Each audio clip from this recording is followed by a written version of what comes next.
All right, we are rolling. You know some more about the podcast now, so go ahead and intro us with the disclaimer for the first episode. All right, here we go. Welcome to the very first episode of the Stoic Bodywork podcast. I'm Octavia, your co host, and we're thrilled to have you with us. Just a quick disclaimer, all the information shared here is for general informational purposes only and isn't intended as professional, medical, or legal advice. Now, let's dive into our journey of exploring holistic health and wellness together. Thanks, Octavia. So welcome everybody to the Stoic Bodywork podcast. My name's Phil. I am the host and creator of the podcast. I am also the owner and operator of Stoic Bodywork and the creator of the Stoic Bodywork methods. That all sounds pompous, and it probably is. But this podcast is designed to give an outlet to providing information that I often provide to my clientele. There's a lot of stuff to know about health and wellness, and the human body is complex, and the human health system is complex. So, hopefully, in having conversations with guests when we have them, won't be all the time, but every once in a while, we can add some other details in. But I'm also here to share all of my knowledge about the health and wellness industry and bodywork and how that plays into all that as well. I have been doing bodywork for about 15 years, and I've been in the health and wellness industry for about 18.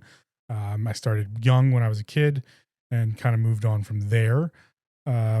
So all the topics will be multifaceted, but first I think I'll have Octavia tell you a little bit about the Stoic Bodywork and the three health bodies. So Octavia, what do you know about the three health bodies? Well, the three health bodies are such a fascinating concept. The physical health body is all about taking care of our physical selves, things like movement, nutrition, and overall physical well being.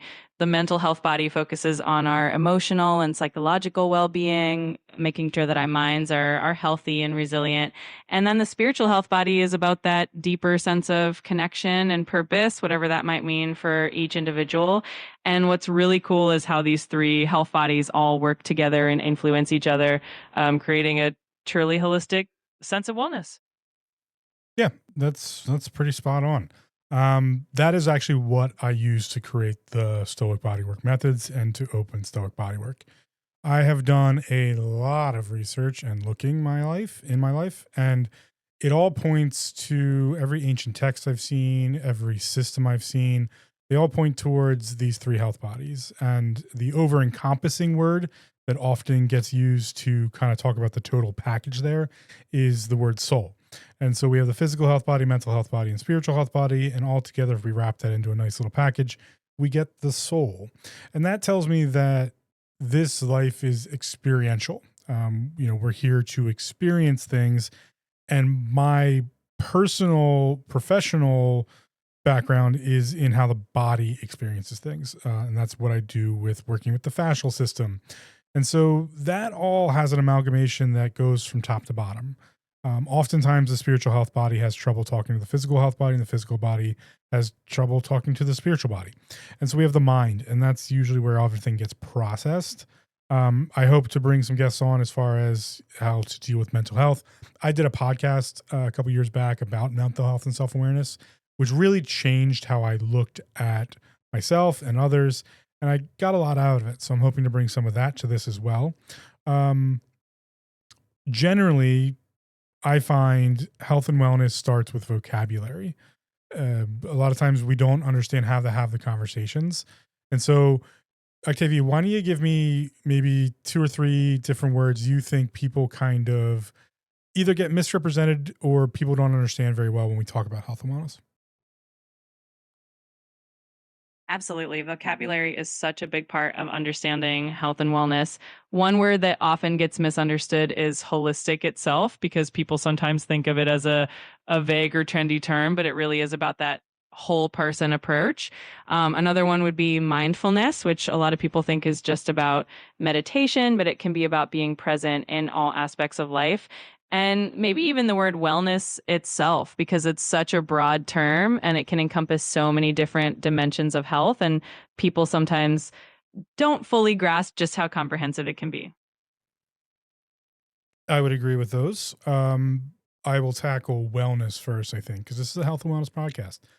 Wellness, I believe by definition, has to do in the physical health form with achieving homeostasis, and that means to find balance in the system. And so, if we carry that up, because an old alchemical and ethereist term or saying is as above, so below.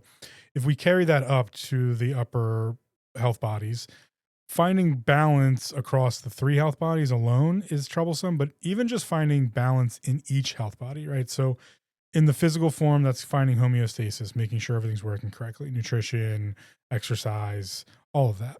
In the mental health body, we don't often talk about that balance structure, but that would be finding homeostasis, right? Making sure that we're controlling the endocrine system in the physical form so that the mental form can work appropriately, avoiding anxiety, avoiding stressors, keeping the cortisol level low. So that's where those two talk to each other. In the spiritual health body, finding balance has to do with answering, I believe, why questions. I believe why is a spiritual question. And if you're going to ask why questions, you better be ready for why answers, which are spiritual answers. And so finding balance there requires us to answer those why questions repeatedly and to find the places where that eschews. That would be my finding of homeostasis there. What do you think about that, Octavia? I think that's a really thoughtful way to look at it. I love how you break down the idea of homeostasis and balance within each of those health bodies. It really shows how interconnected they are and how achieving balance in one area can really support balance in another. And I completely agree that those deeper why questions really do lead us into the realm of the spiritual and help us find that deeper sense of meaning and purpose. What would be some questions you would have for me on the physical side of things for the physical health body? Well, I'm curious about how you approach working with the physical health body in your practice. For example, what are some of the most common issues that you see, and how do you help clients find balance physically? And also, how do you see the connection between physical health and the other two health bodies in your work? Um, Oftentimes I see dysfunction in the fascial system, which is kind of the key factor for a body worker or anyone trying to do therapeutic body work. Body work is defined as manual manipulation of soft tissue for therapeutic change. Therapeutic change in the musculoskeletal system is defined as increase of blood innervation, hydration, or function of tissue. So, dysfunction in the fascial system is something I see every day. The most common versions of that are, injury related, lower back problems, rotator cuff issues, headaches and migraines. And the headaches and migraines one, I think, takes me into your second question. When we talk about the connection of the physical health body to the upper, it really goes through the mental one. And that is usually where we see somatic releases. Somatic responses are emotional responses that come out of uh, any type of body work, but a somatic response is when someone has an emotional reaction to body work. And there is a lot of stuff out there about how somatic release works. That's its own modality. But one that I use very regularly is craniosacral to deal with headaches and migraines. And in doing that, I can often have just even minor somatic releases happen with the clients. And so that's where we see the emotional stressors end up actually being memorized in the pattern of the body. I often see it too when we talk about car accidents and just major impact injuries where an individual will have a response to the body work I'm doing based on their body still thinking that they are literally either at the impact time or just shortly after. Their body holds on to the injury. It has to do with injury recovery, which we can get into. But when we talk about therapeutic change and rehydrating or increasing the function or even blood innervation to that area, we have to get the body to agree to that. And so I think this is actually where it reverses. There's been a lot of research done about how the mental framework of the body, as far as synaptic responses and nerve innervation, how that responds in the physical form. We talk about that when we talk with bodybuilders or high level athletes. We're trying to increase their fast twitch responses or their mind body connection. That can be trained, yes, but on the opposite side of that, if you can train that, that means the body can program it in too. And so when you have, again, high level impacts or traumatic responses to events, the body holds on to that. It memorizes it and it holds it in the muscular skeletal structure. That makes so much sense. And it's really fascinating how the body and mind are so interconnected in that way. It's amazing that we can help people release some of those stored patterns and really find healing, not just physically, but also emotionally. It's definitely a testament to how holistic the body really is. When we talk about the mental to physical connection, um, what do you think people struggle with the most there? I think one of the biggest challenges people face is understanding just how much their mental and emotional states can influence their physical well being. Stress and anxiety, for example, can manifest physically in so many ways, like tension, headaches, or even chronic pain. And sometimes people don't realize that addressing mental and emotional well being can have a profound impact on their physical health. So, that mind body connection can sometimes be a tricky concept for people to fully embrace. Is there any ways that you would recommend people work on that? Absolutely. Practices like mindfulness and meditation can really help people become more aware of that mind body connection. Even something like yoga, which combines physical movement with breath awareness, can be incredibly powerful. And of course, seeking support from professionals, whether it's a therapist, a counselor, or a body worker, can be a great way to navigate that connection and find balance.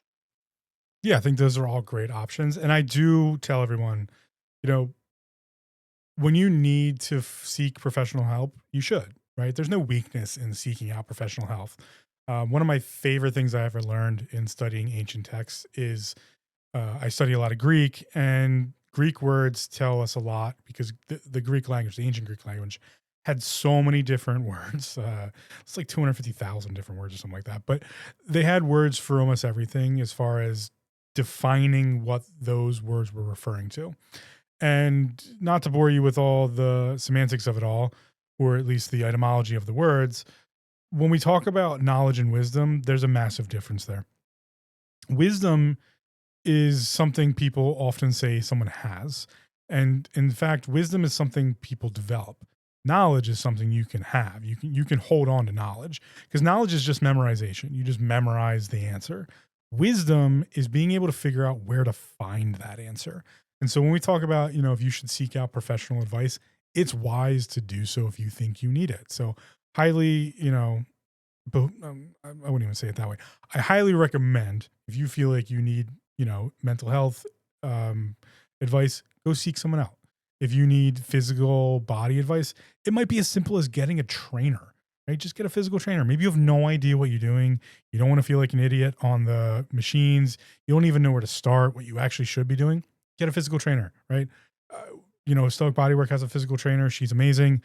She helps people all the time. And some of it can be as simple as like, hey, here's just a different workout you didn't think you could do, or here's the way you do it in a better fashion, all the way up to this is the peak thing you should be doing, right? If we're working with professional athletes and stuff like that. So I think seeking out help is really important.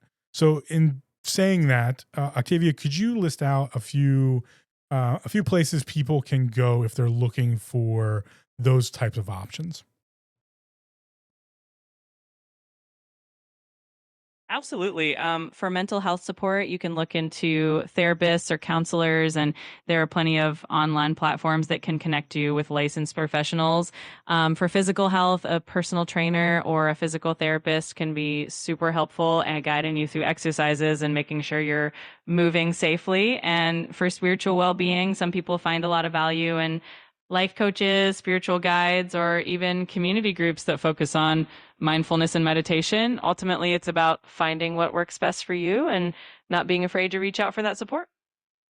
Yeah. So if you need it, go find it. It's just being wise to do so.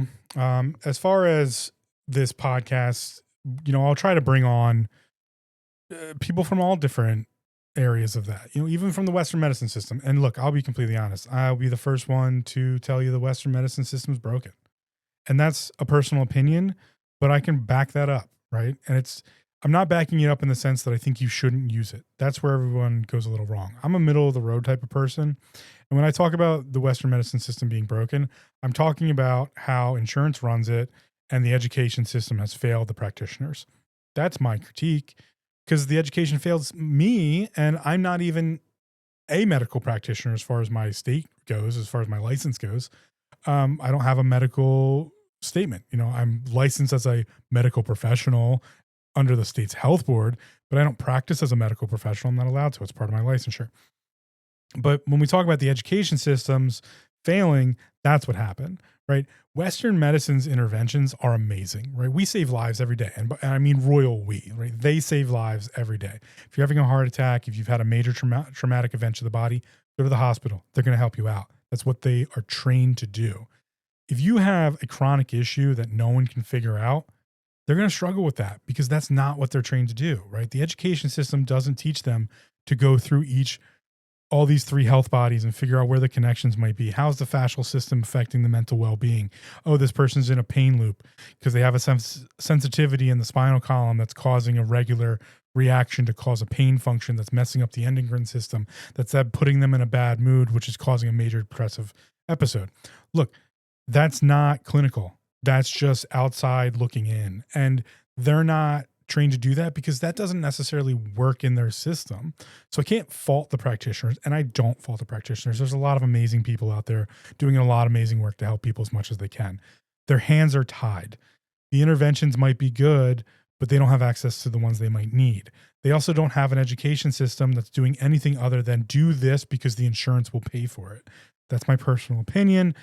And I think a lot of people would agree with that. So you do need to advocate for yourself as far as your own health and wellness goes.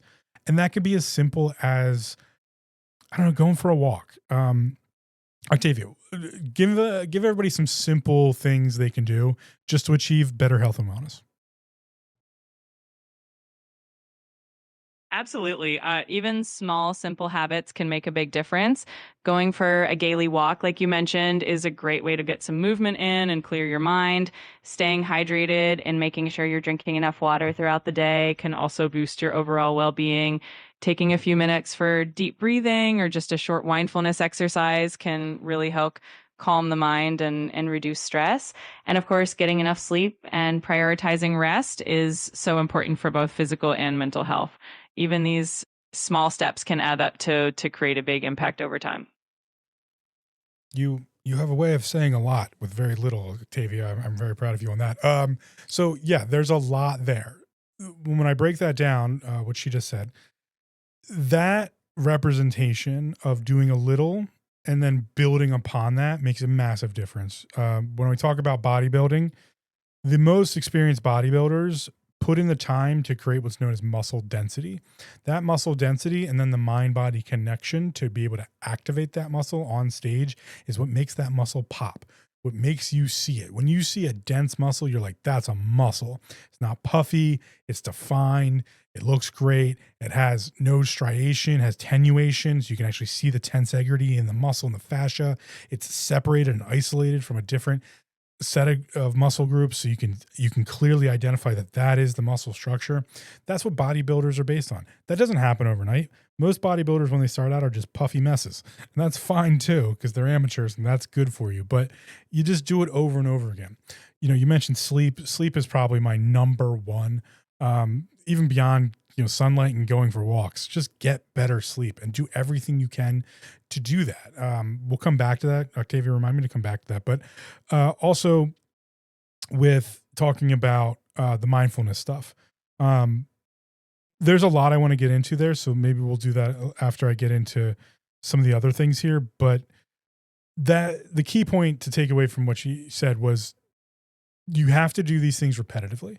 One of my teachers had a saying that honestly turned into pretty much a mantra. Repetition is the mother of all skill. Failure is its father, right? There is no one who has ever attained anything or achieved anything without failing. And those who failed the most attained the most by learning from their failures. So the biggest winners in life are actually failures. They're the biggest failures. They just ended up winning in the end. Anything to add to that? I think that's such a great perspective. It's really all about embracing the journey and knowing that progress comes from those little steps and the lessons we learn along the way. So, being patient with yourself and celebrating those small victories can make a huge difference. All right, what was the thing I was supposed to come back to? You mentioned coming back to the topic of sleep and how important it is, and maybe diving a bit deeper into how people can improve their sleep quality. Yeah, and then I think we'll get into mindfulness after that. Sleep is the only time in which you repair yourself. Sleep has a lot to do with the environment and your habits. So, some of the free things you can do is just make sure you're in a dark, cool room. To add a little money to that, if you want to throw some money at that problem, blackout curtains are totally worth it. If you ask me, blackout curtains are a great add to any bedroom. So nice, dark room, cool room. That's not always the easiest. Everyone has different temperatures they prefer, but typically the body requires a 1 degree delta change in temperature for both sleeping and waking. So if the body temperature drops a degree, then the body can fall asleep. And oftentimes, when we're waking up, we're providing a cortisol cascade, which increases the temperature of the body, and then we wake up from that. So, your body is pretty darn sensitive to temperature changes. So, making sure you can get that cool, um, environment can help, as well as changing your bedding in that state. So, a lot of the synthetics will make your body temperature increase because they hold heat more. That's why a lot of people say they feel hot when they sleep on a memory foam or a pillow top, or sometimes is because of the material that's made out of. You can look towards bamboo and nylon. Those are cooling materials, but my preference is cotton everything, specifically cotton blankets. They're, water wicking or moisture wicking, and you can often get them in woven patterns, which allow some breathability. What else? Octavia, anything else you would add for sleep? I think you covered a lot of great points. I'd just add that having a consistent sleep schedule can also make a huge difference. Going to bed and waking up at the same time every day can help regulate your body's internal clock and can also help to wind down before bed with a relaxing routine like reading or some gentle stretching just to signal to your body that it's time to rest.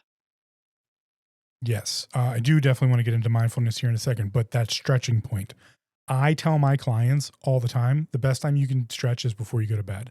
Do I have any scientific evidence for that? Nope, don't need it. I have plenty of anecdotal that I will use every day because that's just how I am.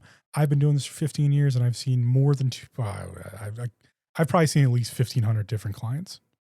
Anyway, doesn't matter. That stretching before bed is super important. It's a great time to do it, and also it's a great way to put it into your routine. It also provides a dopamine response once you get used to doing it regularly, and an endocrine response as far as endorphins once you're done with the stretching. It's a lighter exercise, so you're not ramping yourself up and causing, either a cortisol cascade like sprinting or high level cardio would, but also not the fatigue state that heavy lifting would. So I like a good, 10, 15, 20-minute stretch routine before going to bed. Some key factors to stretching you should know are fascial stretching is the way to increase length of a muscle, and the fascia gets engaged roughly around 90 seconds into a stretch. So if you're going to stretch one side of the body, always make sure you're stretching the other side of the body. Throw on your favorite song about halfway through, switch to the other side because most songs are about 3 minutes. Pick things that feel tight and stretch them. That's all you have to do. And don't overstretch. And by overstretch, I mean don't force a stretch. We injure ourselves by trying to stretch things that don't want to be stretched. In a capacity that's too far beyond their proprioception. What does all that mean? Stick around a 5 or a 6 on the intensity of the stretch and only increase when it gets down to a 4 or a 3. And also, if there's a pain sensation, do not increase the pain sensation. Make sure you're just increasing the stretch sensation. A light pain sensation, anywhere from a 3 to 4 to 5 range, is probably fine. You just don't want to go farther than that. This is usually the point in time where I often say, don't take any of this as medical advice. This is all just information I've come up with. Take it all with a grain of salt. But when we talk about stretching before bed, the other thing to keep in mind is if you are starting to feel tired or fatigued, stop and just go to bed. Anything you would add there, Octavia? I think you summed it up really well. The key is definitely to listen to your body and make it a relaxing and enjoyable part of your nighttime routine. And I love that you mentioned making sure not to push too hard. It's all about gentle, consistent stretching rather than forcing anything. So yeah, I think that's a great approach. All right, let's jump into this mindfulness thing, but I'm going to have you start with how would you define mindfulness? I would say mindfulness is all about being fully present in the moment, really paying attention to what's happening right now without judgment. It's about noticing your thoughts, your feelings, the sensations in your body, and just letting them be rather than getting caught up in them. So it's kind of like training your mind to focus and be aware in a gentle and accepting way. And then how would you define meditation? I'd say meditation is more of a deliberate practice that often uses mindfulness as a tool. It's about setting aside time to focus your attention and calm your mind, whether that's through focusing on your breath, repeating a mantra, or even doing a guided visualization. It's a more structured way to cultivate that sense of presence and awareness, and it can really help create a sense of inner peace over time. Yeah, I would agree with that, but I'm going to get a little bit more technical, which you'll get used to because I do this a lot. And I should also mention, because this is the first episode, and I mentioned this to my clients, I'm somewhere on the spectrum, undiagnosed, but I'm highly functional. But my brain does have a lot of autistic tendencies, so I'm going to over-explain a ton of stuff, and I'm gonna go on and on and on because I'm long-winded that way. So bear with me on all that. But when we talk about meditation and mindfulness, you elicited two very important things. They are different, and one uses the other. This is the setup for the definition of meditation. Meditation is often defined as the practice, but meditation by definition is actually just awareness of breath. We have two words in ancient texts that lead up to a differentiation of the awareness of breath. And to bring it a little bit forward into just easier context, uh, I believe the Latin is meditatio, and before that we have the Greek meditari. Can you check me on that, Octavia? Is meditari the Greek word for to sigh or murmur? Yes, that's correct. The Latin meditatio is where we get the modern word medication, and the Greek meditari does indeed mean to think or to contemplate, often associated with that idea of musing or murmuring quietly. So that connection between the languages really highlights that idea of contemplation and awareness that we associate with meditation today.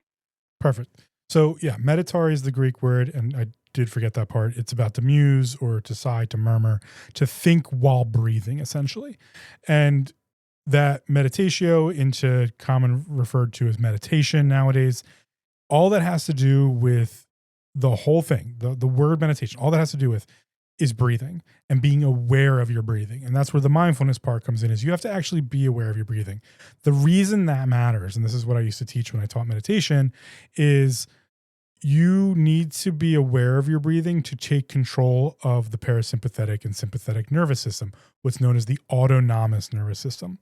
The autonomous nervous system is the part of the nervous system that controls all the functions that we don't have time to think about. That includes your breathing, your heart rate, your blood pressure. All of those things are the autonomous nervous system, your digestion. Those are the pieces that your body, the nervous system, is just functioning. It's just rolling along. It's in its homeostasis, or not sometimes, doing its thing. When we take control of our breathing, it's one of the only parts of the autonomous nervous system we're actually able to access and make part of the central nervous system conscious action. So when you take control of your breathing, you are taking control of that parasympathetic sympathetic state, and then having the function of being able to do something with it. Octavia, can you break down, because I'm going to over explain this, can you break down the autonomous nervous system and the parasympathetic and sympathetic nervous system. Absolutely. So the autonomic nervous system has two main branches. The sympathetic nervous system is often known as the fight or flight system, and it's what kicks in when we need to respond to stress or danger. It increases our heart rate, it gets us ready for action. On the other hand, the parasympathetic nervous system is often called the rest and digest system, and it helps our body calm down, conserve energy, and carry out all those restorative processes. And what's really cool is that by controlling our breathing, we can actually influence whether we're in that fight or flight state or that rest and digest state. Exactly. Thank you. When we talk about this control of that state, the breathing is what goes along with the action.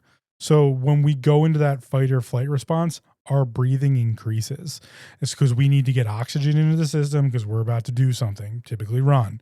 From my private security background, I will tell you the answer is typically, yeah, just freaking run. Anyway, so when we talk about meditation, that control of the breathing is what puts us into a meditative state because we are controlling the parasympathetic, sympathetic systems. We're controlling the response that actually happens. This is the old, there's all sorts of places in history. I don't even know if I can call it history, but there's all sorts of places in practices, I'll say it that way, that we see this, without even thinking that it is meditation. Lamon's breathing, that's a meditative practice. You are taking control, they're taking control of their breathing to control that state, the ha, he, he, ho. Those sounds that they make are actually from, as I understand it, ancient traditional Chinese medicine, the healing sounds. And so we see this throughout all sorts of different medical texts and even non-medical texts about using the breath or sound-based control systems to create those control structures. We also see it, the old breathe into a paper bag thing when you were having a panic attack.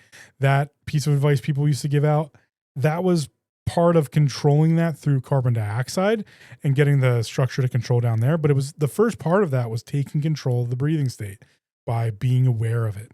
So all meditation is, by practice, by definition, is being aware of your breathing and using that to put you in a state of awareness of your body. That's where the mindfulness comes in. Anything I missed there, Octavia, that you would add in before I go further? I think you explained that really well. It's all about using the breath as an anchor to bring ourselves into the present moment and regulate our nervous system. I think you covered it really well. It's all about that conscious awareness and using the breath as a tool to calm and center yourself. And like you said, it's something that shows up in so many different practices and traditions. So I think you've given a really great overview.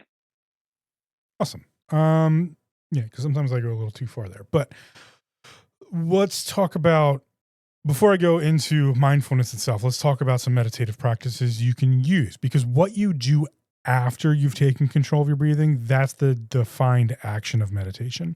And those are typically done in systems and or practices. Some people use mantras, other people use visualization, other people use yoga or a Tai Chi practice where it's a moving meditation. Anytime you're controlling the breathing and then doing something, that makes it meditation. So when I was taught how to meditate, it was during my Tai Chi and Qigong practices. And part of it was that you learn everything can become meditation.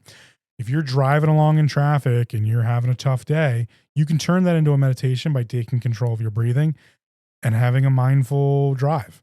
Maybe putting on some calming music. There's all sorts of pieces you can add in, but the state of being in an awareness of breathing practice, that is what makes it a meditation. So you can meditate doing anything. So moving into mindfulness, that is usually what you do with the meditation. You need to be mindful of your breathing to be meditating. And then you can use that in reciprocal nature. So you can use the meditation in mindfulness and use mindfulness to meditate more. Octavia, what are like some of the most common mindfulness practices? Some of the most common mindfulness practices include simple things like mindful breathing, where you just focus on each inhale and exhale, or body scans, where you pay attention to different parts of your body, noticing any sensations without judgment. Another popular one is mindful eating, where you really savor each bite and stay present during a meal. And even something simple as mindful walking, where you're paying attention to each step you take, can really bring you into the present moment and cultivate that awareness. So I think one of the key pieces there is how you can use mindfulness in all these different actions um, to increase awareness. And so that gets into the combination of how these three health bodies that we, originally started this conversation about work together. And that's through the awareness.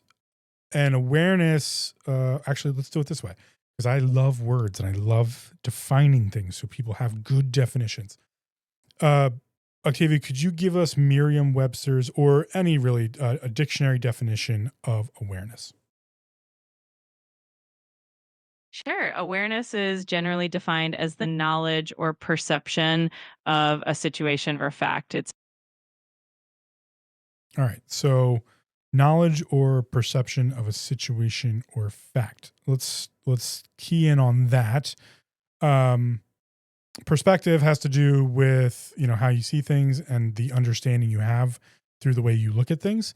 And knowledge or facts are defined typically through either evidence or norms. And so you can have social norms, which become quote unquote factual, or you can have evidence based, scientific based knowledge, which is also factual.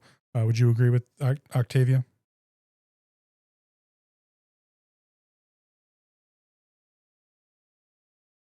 I seem to have lost Octavia. I apologize. But I will endeavor to finish this one off without her unless I can get her back. For those who haven't figured out yet, Octavia is a AI, and that will be the co-host for the podcast. So there might be some, hiccups here and there, but generally it works pretty well. And I thought it was just an interesting way to go about, using AI in a podcast format where typically I would do this myself. I did this once before with a podcast where it was just me. And honestly, it gets a little tiring to just drone on and on and on. Also, I do plan on having guests. So when we do have guests, Octavia can be there to either fact check or look something up if we need it. It also just gives a general nice vibe, I think. So we'll check one more time. Octavia, are you back with us?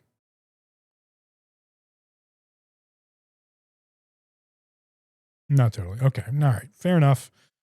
That's no issue there. But let's talk about this mindfulness thing with the understanding of awareness and how that applies to the three health bodies. When we talk about how that works, we are talking about how essentially the three health bodies intertwine with each other via that knowledge and or fact piece. If I don't have any information on the even the idea that there's two other health bodies and I'm just acting physically, well, I can't be aware of them then. So it requires an education piece to get the information ahead of time that there are these things and they are possible. Now, Greek retroduction, which is something I commonly use, would tell me that anything is possible until I can whittle it down to a narrow field of view that is plausible. If we're talking about mindfulness being used in the physical health body, all you have to do now is understand that you need to be aware of your breathing and be in control of it. And then you can mindfully do just about anything because you'll be controlling your breathing and you'll be checking in on like, what are the sensations on my hands? How do I feel? What emotional states am I in? How does this situation make me feel? What am I seeing in this situation? In doing this podcast, I often find that there's a lot of retrospection when I'm done, but also reflection during talking into a microphone and then pumping that into cans is what we refer to headphones. Makes you very aware of what you just said, what just came out of your mouth, and also controlling the breathing, kind of like a singer does. You do have to be mindful of that. I'm just not like just huffing into the mic because no one likes that. So in doing this podcast and having done the one before about mental health and self-awareness, you do get a good mindful state, which is why I like to have conversations this way, i.e., having the guests eventually. Anytime we can use that awareness, so that knowledge or factual piece, to increase the understanding and to become more aware, such as self-awareness, defining the self as the physical body, mental health body, and spiritual health body, we're doing something that generally is rewarded on all levels. I've never done anything self-awareness wise that was detrimental to who I was or who I want to be. In fact, the entire process is learning more about yourself. And I think a good way to do that is to start with general health and wellness. So without Octavia here for the last part of the episode here, I'm just going to generally go over my top pieces of health and wellness in each of the health bodies. Starting with the physical health body, if you have fascial restriction or any pain, discomfort, or anything else in the body, find someone such as myself as a body worker, or even just start with a massage therapist, PT, chiropractic, acupuncturist, anyone who's going to help you try to figure out what that dysfunction is in the fascial system and alleviate it. On top of that, movement is key to health. You have to move. We are designed to move. The human system is designed to move. I can tell you that unabashedly because of the fascial system. Without it, we couldn't move. When you have, if anyone's ever taken anatomy and physiology, the A&P course, at any level, you'll be in an A&P class, or maybe even a doctor's office who had this, you'll have seen the skeleton that's hanging off the wire rack. That skeleton, when you drop it on the floor, just becomes a pile of bones. If I add the muscular structure, 200 and whatever number of muscles, I should know that better, but yeah, it's a bunch. See, this is what I need Octavia for. She can jump in and tell me how many muscles there actually is. When you add the muscles to the skeletal system, what happens is the muscles will contract because that tends to be what muscles do. They pull. There is no such thing as a push when it comes to muscles. We talk about push muscles, but that's an action. If you're pushing something, you are contracting muscles that are just pulling. So the antagonist is pulling against the protagonist. When muscles pull, they do it to a different degree. And the degree in which they do it is known as proprioception. PNF, proprioceptive neuromuscular facilitation, it's one of my favorite words and one of my favorite things to do with clients when I'm trying to increase range of motion, the movement of the joint, or flexibility, the movement of the muscle and ligament and tendon itself. When we add that muscle set to the bones, they are pulling. And they are pulling on a degree of that proprioception. Typically, muscles are never a 0. They're never fully relaxed, and they're never a 10. They're never contracting as hard as they possibly can. They're sitting in some range in between there. So just at pulling at a 1, they would be contracting. And if there's no resistance against themselves, they will be just coordinate and they will just become a ball. Some muscles are stronger than other, bigger muscle groups are stronger than smaller muscle groups. It'll just be a ball of muscles and bones. When we add the fascial system, and the fascial system is a connective tissue that interweaves you from head to toe, from skin to bone and back. When we add that fascial system, things are able to glide over each other, which is the first key point, that the fascial system provides a layer of tissue that easily glides instead of being sticky. Muscles are very sticky. You know this if you've ever had a knot. The common term knot is actually referred to as adhesion in the practice of bodywork and other musculostructural clinical side of things. Those adhesions are when the sarcomeres and fibers of the muscles are literally adhesed together because muscles are sticky. When we give them the fascial system, they're able to slide and glide, which means that they are designed to move. On the other part of that, the fascial system gives tensegrity. Buckminster Fuller, if you've never heard that term before, gives us the understanding of what's known as tensegrity. Buckminster Fuller was an architect who did these really interesting sculptures where, you'd have a chair that holds itself up, or one of the most famous ones is two. It's an L. So there's two L's that are made of steel columns, and there's chains that go between the two L's of steel beams. And it just looks like it's floating in space because the tensegrity between the tension of all the pieces hold it there. The chains are held taut, even though they would just generally fall to the ground, because the beams themselves provide the tensegrity to hold it in place, which is a really good way of understanding how the fascial system works. It provides a balance, it provides a structure that allows the system to move. When we have fascial dysfunction, we also have immobility. This is my third piece. If something's wrong with the fascial system, you can't move as well. So the fascial system alone tells us that the body is designed to move. So one of your health practices should be movement in some way or another. Walking is probably the number one go-to there, but mobility and flexibility, light exercise, calisthenics, even isometrics, just holding a squat position or holding a push-up position, plank position, all of these are great options, but you have to move. There's just no other way to put it. Health and wellness, if you want to be healthy, you have to move. If you can't move, start small, move big. You know, the way you become good at something is by doing it over and over again. So if you have a dysfunction, worry about that first.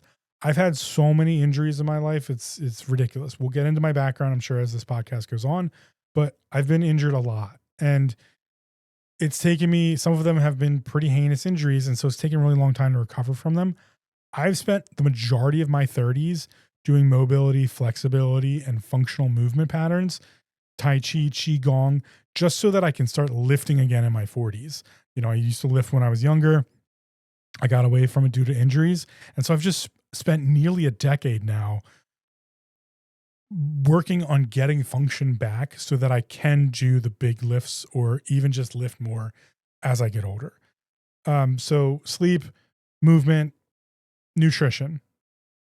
This one I will definitely bring on someone to talk about, but the basics I can give you right now is my personal opinion on micros and macros is to get a good understanding of how they work and then learn how to just eyeball macros as far as what you need.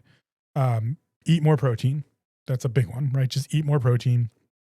I like to replace carbs with fiber, although you do need to eat carbs if you need energy stores. My favorite thing to do is to kind of take carbs off of the macros and replace it with fiber. The reason for that is my third recommendation, because the nutrition thing is so specific to everybody. It's hard for me to make general recommendations there, but I can totally wholeheartedly say getting control of your gut biome is one of the best health and wellness things you can possibly do for yourself. So sleep, movement, get control of your gut biome. This has to do with fiber because fiber is what helps feed the gut biome. When we talk about probiotics, we forget to talk about prebiotics, or even when we do talk about prebiotics, we don't understand what they actually are. Prebiotic just means fiber. It means food for the probiotic. The probiotics are bacteria. They live in our gut. Here's a big function that no one really thinks about sometimes. No offense to anybody, but we're just not taught this stuff anymore. Your stomach and your digestive system is actually outside of you. It's inside of your body, quote unquote, but it's outwardly facing. It is no different than your skin. It faces the outside world. Now, are there a bunch of valves and other different things that keep it protected from the outside world?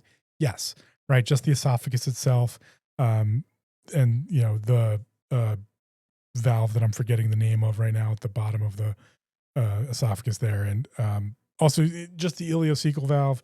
There's all these different valves that keep things kind of, we have the gut biome, which is protected by the stomach with the acid in the stomach and the bile. So, but it is externally facing. Okay, you're a donut. Esophagus, open your mouth, down the esophagus, through the digestive tract, out the other end. That's all externally facing, just like your skin is.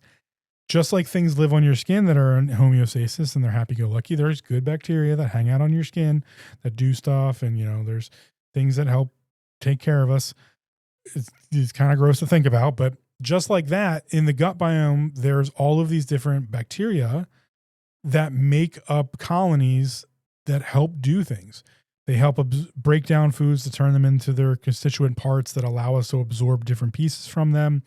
They provide some level of protection against outside invading forces, and that's bad bacteria or other outside things like fungus and things like that. They also help produce specific interactions when they do break down certain things that help the system get things that we might not always have access to. There is a lot of research being done on the gut brain axis, and I think a lot of that will come out more, and you'll find more information there, which will show you how important that actually is. So, top 3 for the physical health body: sleep, movement, figuring out your gut biome. Mental health, that one's tough. We don't have a great understanding in the general public about how mental health works. So I'm going to give you my breakdown from how I teach it and how I understand it. Again, none of this is none of this is professional advice. Starting with, if you feel like you need someone to go talk to, go find them. Find a counselor. That's the basic one, right? Just someone to have a conversation with. Counselor, move on to, I always get them mixed up, but psychologist, psychiatrist. I believe I'm going to get this. This is why I need Octavia. Psychiatrist, I believe, is the one that prescribes medication. Gist is not. I might have them backwards. I always get them backwards. But start with, if you need someone to talk to, go find someone to talk to. The piece that I'm going to add in is non-clinical, right? So this has nothing to do with actual medicine. I define depression as the unique way in which you see the world, and everyone is depressed. I do that because of etymology. I do that because of the term depression itself, where the word comes from. The word depression is defined as being when a sidereal body depresses below the horizon line. Let's break that down. Sidereal. That means, and that's one word, sidereal. Sidereal was the term in astrological terms to mean anything other than the Earth. The Earth was the centerpiece. Sidereal meant moon, stars, sun, everything outside of Earth. So when something, a sidereal body, such as the moon, depresses itself below the horizon line, the horizon line is literally just the line in which it goes past that you can't see it anymore. So that could be the mountain, or it could just be, the ocean, depending on how you're seeing things. But when a sidereal body depresses itself below the horizon line, it is said to have entered the mind. Depression is the unique way in which you take in information and apply it into your mental state. That is, everyone is depressed. Hate to tell you that. Well, not really, but shocker, everyone's depressed because it's the unique way in which you see the world. What we need to do, in my personal opinion, is stop saying that we understand, because we don't. I can never understand your depression. It's yours. It's uniquely who you are. I'll try, though, because that creates connection, and that's part of being human. That's part of being humanity itself. But that is depression as a whole. It's the unique way you see it. And once you understand that, you can build a modicum of self-awareness and then build more self-awareness from there. Turns it into a superpower. My superpower in being slightly autistic, even though I'm undiagnosed, I'm willing to say it that way because it's how my brain functions. Hyper-focused on logic and reason, and able to remember and recall facts that most individuals probably would just throw out because they're useless, which is totally fine. But my brain just works in this hyper logical memorization function, which is allowing me to create the connections I can. Am I hyper functional or highly functional in that state? Absolutely. That came from a background of really bad mental health that forced me to function at a higher level. Right? When I was a kid, things were bad. They were just really bad. And I'll get into it and I'll talk about it in later episodes. But going through those things and then going into the work life that I did and having the background in private security, non-military, domestic, private security, and doing accounting and having to be forward facing to clients all the time. And then even with bodywork, with just talking to people, teaching Tai Chi and Qigong, all these things. I've done a lot of things. They forced me to function at a higher level. I wasn't able to just escape and run away, and touch became my practice. So I had to get used to that. Martial arts and Tai Chi taught me a lot of that. So depression can become a superpower once you gain control of it. And the first step there, I believe, is understanding that your depression is the unique way in which you see the world, and thus it helps you define who you are. If you need help with that, seek out professional advice. That's in professional care. That's just part of it. I had my own experiences that allowed me to do that, allowed me to build that self-awareness. And again, going back to that awareness part about knowledge and factual understanding and the perspective thereof. Spirituality is probably one of the hardest health bodies to discuss because it's very touchy as a subject. And also it's not really well defined. I define it as answering why questions, why being spiritual questions.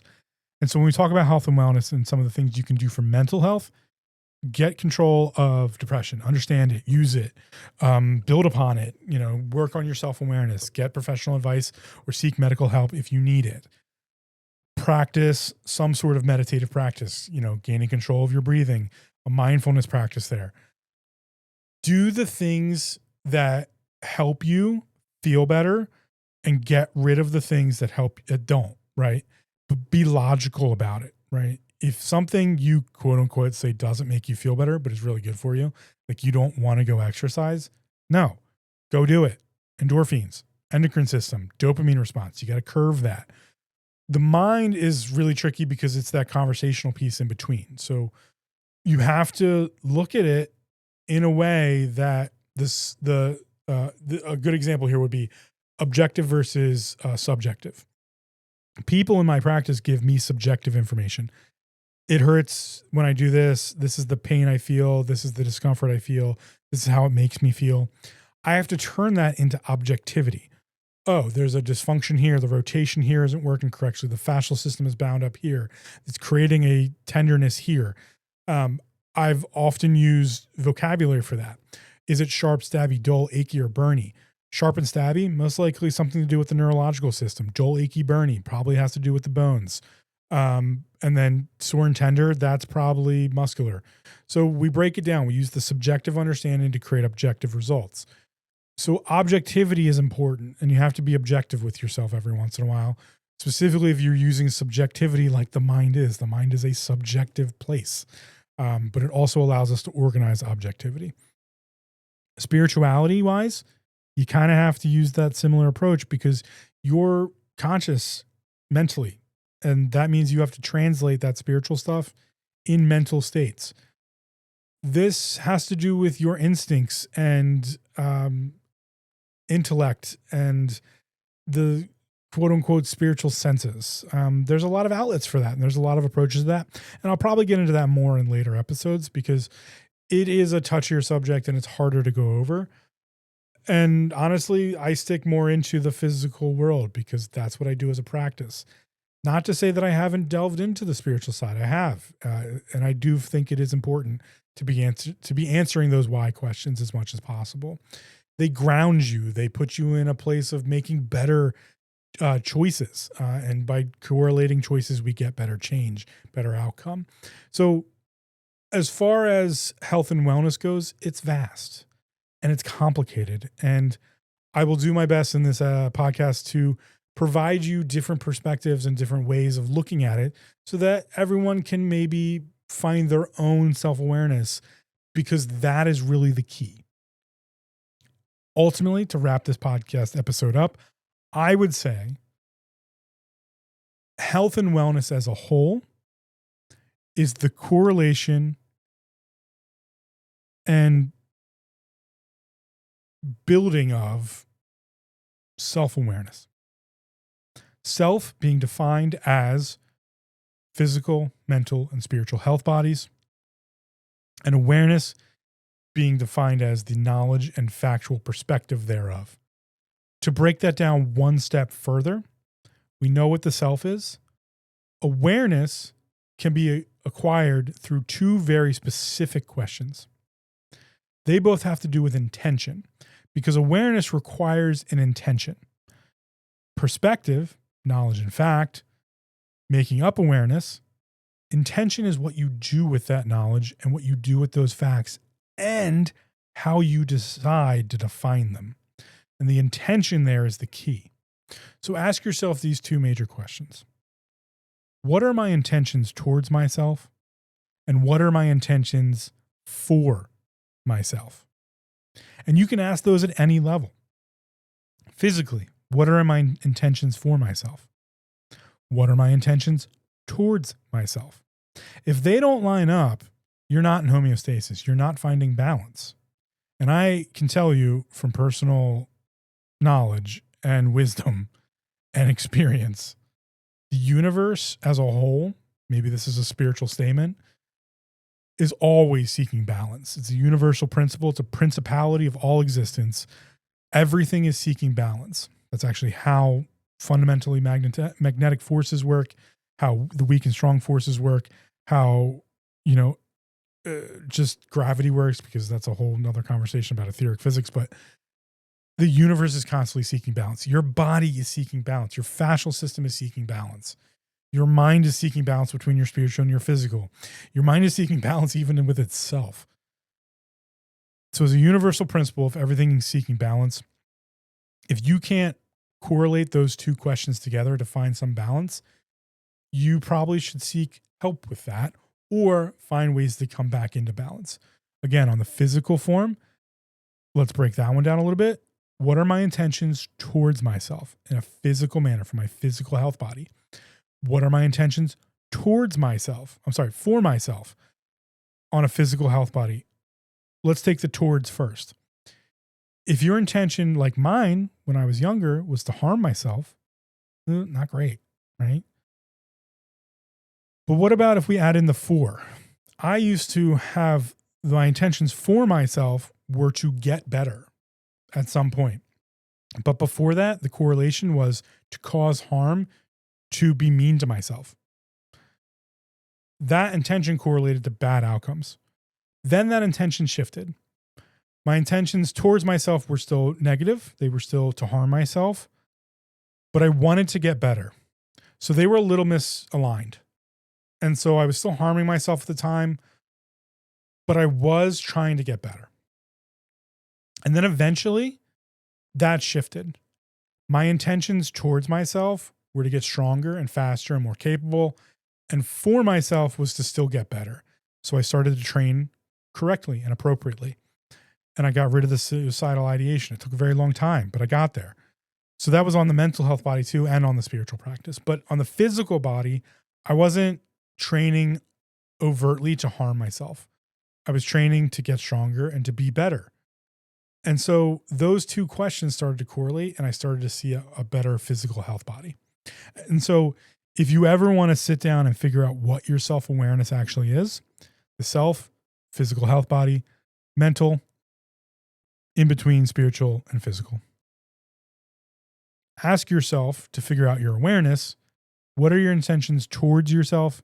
And what are your intentions for yourself? And if you need to, break it down into each of those individual pieces. And I think you will come up with a general understanding of where you are as far as your health and wellness goes and where you can do some work. This podcast will hopefully give you the resources and even information that you can use to make those things better. So I look forward to sharing more with you. Thank you for joining me on the first episode. If Octavia was working correctly, I'm sure she would thank you as well. But we will see you on the next one. Take care.